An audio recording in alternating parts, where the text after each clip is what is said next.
Então, na aula de hoje, a gente vai estar iniciando a última temática do módulo da unidade 5, que é gestação e parto, e falar um pouco sobre todo esse percurso que acontece desde o período, a gente já viu, né, menstruação, a gente já viu ovulação, espermatozoide, óvulo, fecundação.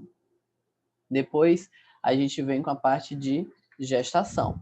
Uma vez que ocorra a fecundação dos gametas, tanto o zigoto formado como o corpo da mãe passarão por diversas transformações, até que esteja pronto para nascer.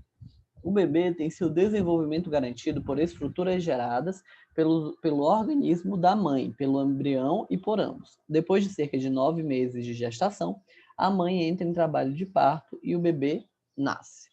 A gravidez ou gestação tem início quando o ovócito é fecundado e termina quando a mulher dar à luz. Assim, a gente tem alguns tópicos aqui que estão em negrito, que são gravidez e gestação, teste de gravidez e anexos embrionários. E tem outra frase aqui, ó, que diz que a gestação humana dura aproximadamente 9 meses, ou seja, cerca de 38 semanas. Então, o que é que acontece aqui nesses destaques que estão aqui? A gravidez e a gestação é o período em que a mulher está grávida, né? Ela está grávida, então ela tem gravidez, ou então ela já está gestacionando, né? Gestando um bebê. Nisso, para ela saber que ela está grávida, para a mulher saber que está grávida ou não, ela faz um exame chamado de teste de gravidez, que pode ser adquirido em farmácias, e através da urina da mulher descobre se ela está grávida ou ela também pode fazer exame de sangue. O que é que vai determinar se a mulher está grávida? Um hormônio. Existe um hormônio chamado de HCG, que esse hormônio ele é responsável pelo desenvolvimento embrionário, desenvolvimento do bebê. Se durante o teste da gravidez, o teste da gravidez de farmácia, ele é feito para poder identificar esse hormônio no sangue, no caso, na urina. E o exame de sangue é responsável por identificar esse tipo de hormônio no sangue. Se o teste de gravidez ou o exame de sangue identificar esse hormônio na corrente sanguínea da mulher, isso quer dizer que ela está grávida. Daí vem a questão dos meses e semanas. Atualmente ainda se usa a questão dos meses, ainda se usa as questões dos meses por uma facilidade. Ah, estou com 6 meses, estou com 7 meses, estou com 8 meses, estou com 9 meses e vou parir, né? Que é o termo adequado para dizer que a mulher vai dar à luz, ela vai parir. Nesse sentido, atualmente algumas pessoas não usam mais o termo mês, porque o bebê ele não se desenvolve por mês, o bebê ele se desenvolve por semana. Então, tem primeira semana de gravidez, segunda semana, terceira semana, 25ª semana, 32ª semana, até em média da 36ª até a 40ª semana, a criança ainda pode vir a nascer. Período mais suscetível para que ela nasça é entre a 36ª semana e a 40ª. Se formos fazer uma conta base para poder saber quanto tempo a mulher fica grávida, a gente tem que em um mês tem em média 4 semanas. Se em média são 4 semanas cada mês, se a gente for dizer que uma mulher ela pariu na 40ª semana, isso quer dizer que ela teve 10 meses de gravidez e não 9. Por isso que os meses eles não estão tão certinhos, porque às vezes dá mais semanas do que apenas 9 meses, como no caso de mulheres que parem com 40 semanas. Mulheres que parem com 40 semanas, elas, se for contar por mês, está dando 10 meses. E todo mundo sabe que a mulher não pare com 10 meses. Mas por que ela não pare com 10 meses? Não é que ela não vá parir com 10 meses, é porque na contagem que a gente tem de semanas, dá a quantidade de quase 10 meses. Mas sempre vai estar falando que a mulher pare nos 9, porque é quando ela já pode ter o bebê. A partir da 36ª semana, já pode ter o bebê quem está grávido. E daí vem os anexos embrionários. Como assim? Os anexos embrionários é tudo aquilo que vem anexado ao embrião, que vem anexado ao bebê dentro da barriga. Aqui a gente tem uma foto real, ó, realística, de como é um bebê dentro do saco amniótico, dentro da barriga da mãe. Então aqui tem uma fotografia de um feto humano envolto pelo saco ligado à parte da placenta, que ilustrou a capa de uma das principais revistas do mundo. A foto de Nilson foram as primeiras a mostrar o desenvolvimento intrauterino do ser humano. Então aqui é a placenta, onde está contido o cordão umbilical, que passa alimento e oxigênio para o bebê. E aqui está o saco amniótico, que é a bolsa que estoura quando a mulher vai parir, e o feto integrado. Então esses são chamados de anexos embrionários, que é o saco amniótico, o líquido amniótico e a placenta. O saco amniótico, é esse que ele está envolto, é popularmente conhecido como bolsa d'água, que rompe no momento do parto. Então, daí a gente tem aqui cada um deles, né? Que a gente vai ver agora. A placenta é a estrutura que comunica o feto com a mãe. Ela é formada por tecido do embrião e do útero materno. Pela placenta, o bebê recebe o feto, recebe gás de oxigênio, nutrientes e elimina gás carbônico. A placenta estão unidos pelo cordão umbilical. Então, aqui, numa mulher, está mais ou menos nessa estrutura o corpo da mulher com o feto. Ó. Ele aqui já está na posição para a saída. Já está para a posição para a saída. Então, ele já está de cabeça para baixo. Aqui está a placenta, o cordão umbilical.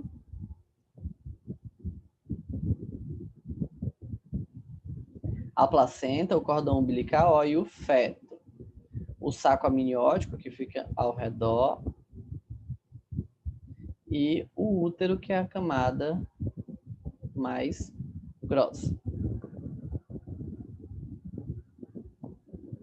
Aqui também tem. Só que em formato de desenho aqui mais próximo.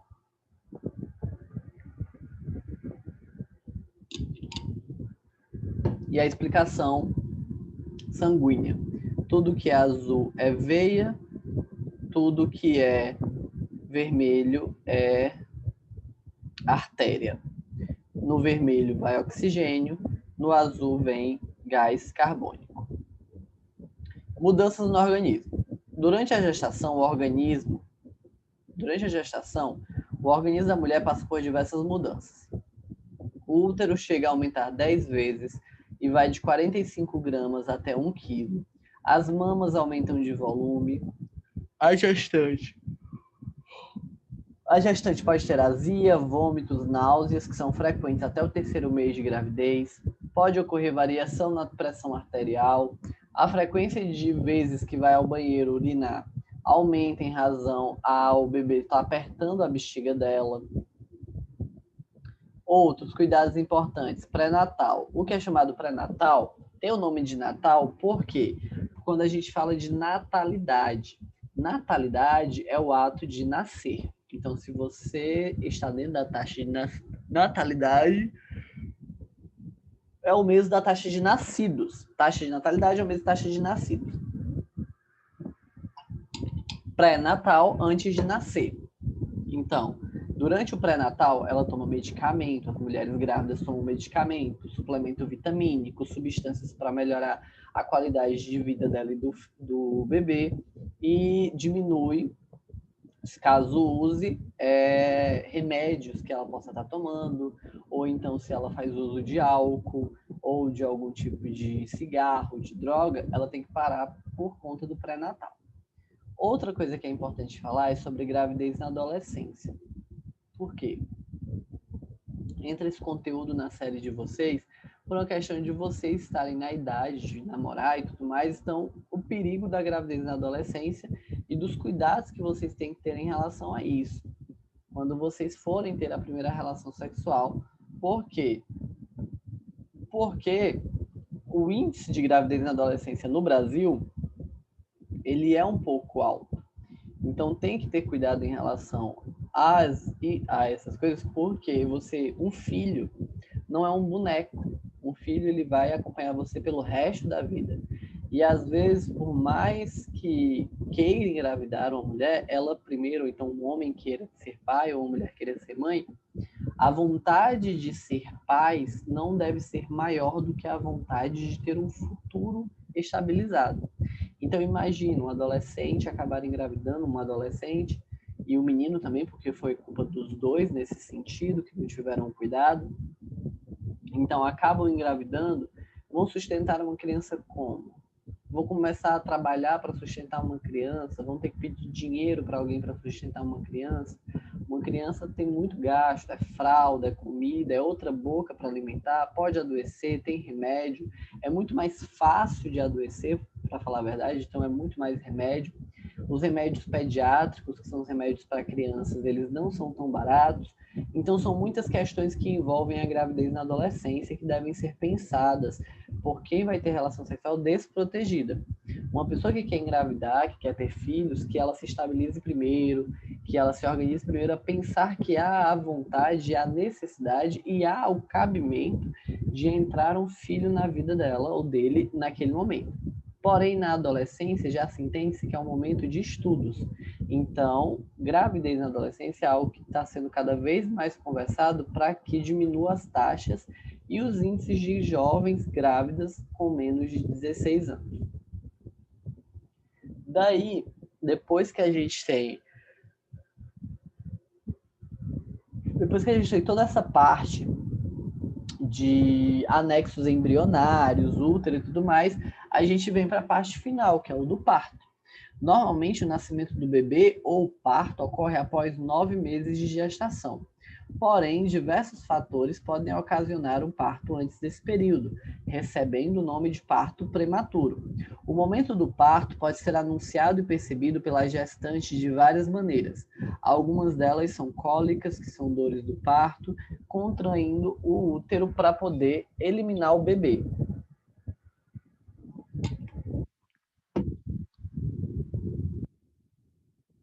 Outra coisa que também pode ser perceptível nesse momento é o rompimento do saco amniótico, que é o rompimento da bolsa, né? A bolsa estourou.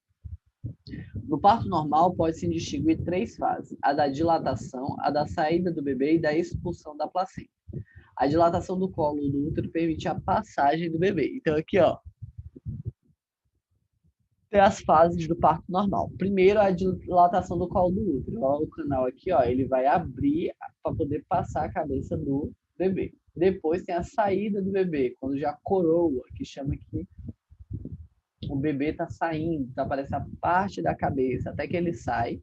Depois o corte do cordão umbilical, estancando as laterais para não eliminar sangue. E por fim o médico puxa a placenta, que é a expulsão da placenta. A mulher ainda contrai e ele termina de puxar.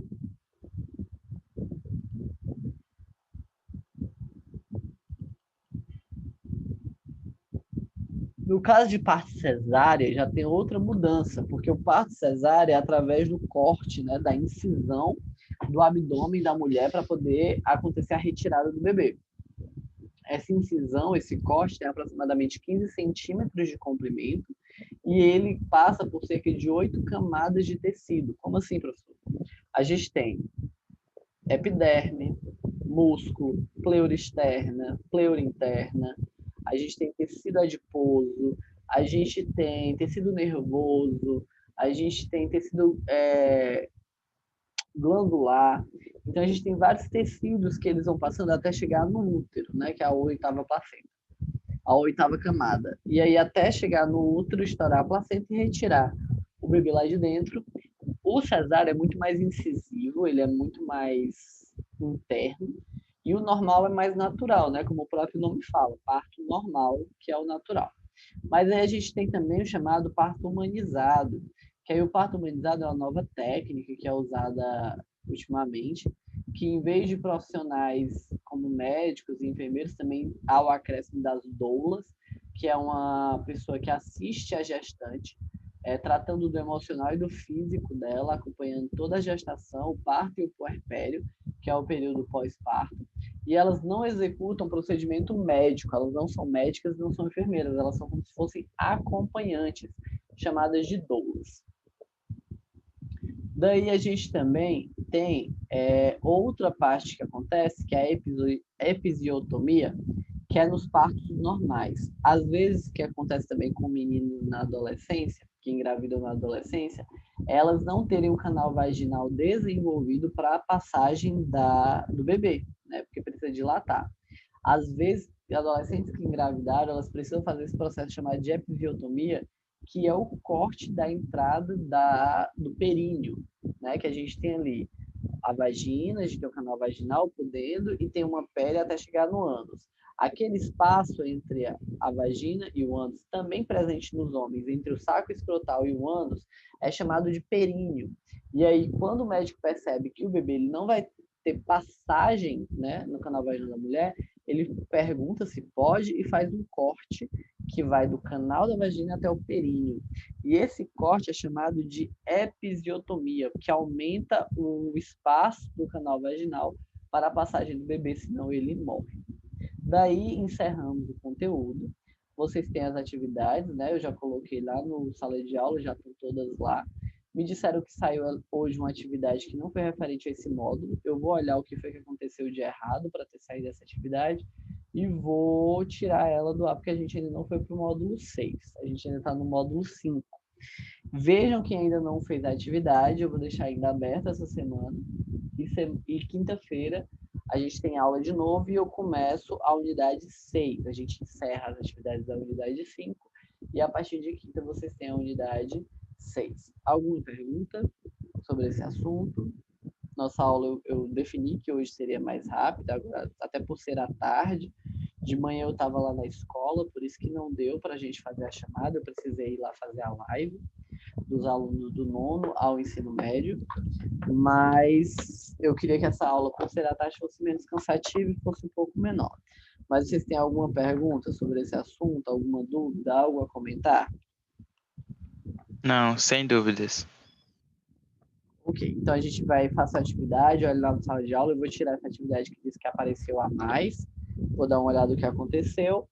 A gente encerra por aqui, deixa eu só fazer a chamada de vocês. Luna. Presente. Maria Clara. Presente. Henrique. Presente, presente. Liz. Presente. Franklin. Franklin. Presente. Certo. Então a gente encerra por aqui, era só para encerrar mesmo a unidade de hoje. Quinta-feira a gente inicia no horário normal de aula de manhã, a unidade 6. Tchau para vocês, qualquer coisa me envie mensagem no WhatsApp que eu respondo vocês. Às vezes eu posso demorar, mas eu sempre respondo. Tchau, tchau e até quinta-feira.